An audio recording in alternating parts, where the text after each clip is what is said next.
రాష్ట్ర ముఖ్యమంత్రి కాంగ్రెస్ పార్టీ అధ్యక్షుడిగా ఉన్నప్పుడు మేనిఫెస్టోలో ఇచ్చినటువంటి వాగ్దానం ప్రకారం వాగ్దానం అమలు చేయడమే కాదు, ఈరోజు అమలు చేసినటువంటి దాన్ని నిరూపిస్తున్నటువంటి విషయం. నిజామాబాద్ జిల్లాలో దాదాపు 700 పైచిలుకున్నటువంటి రేషన్ షాపులో మనం 25వ షాప్ దగ్గర ఉన్నాం. ఈరోజు ఇలాంటి కార్యక్రమం దుబ్బాలో ఒకటి జరిగింది, అదేవిధంగా కోటుగల్లిలో ఒకటి జరిగింది, మైనార్టీ ఏరియాలో అహ్మద్పుర కాలనీలో ఒకటి జరిగింది.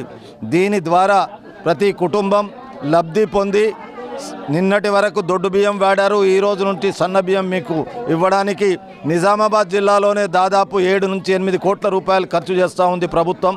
దాన్ని మీరు లబ్ధి పొంది ఈ ప్రభుత్వాన్ని, గౌరవనీయులు రేవంత్ రెడ్డి గారిని, వారి క్యాబినెట్ను, కాంగ్రెస్ పార్టీని ఆశీర్వదించవలసిందిగా మీ ద్వారా కోరుకుంటున్నాం.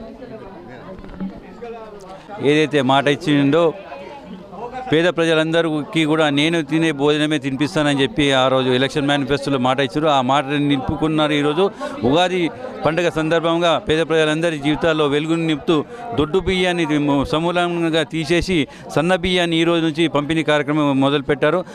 మా నిజామాబాద్ నగర ప్రజల తరఫున, అలాగే జిల్లా ప్రజలందరి తరఫున మేము రాష్ట్ర ముఖ్యమంత్రి గారికి ధన్యవాదాలు తెలియజేస్తున్నాము. ఎందుకంటే ఆయన మాట ఇస్తే మాట తప్పని వ్యక్తి.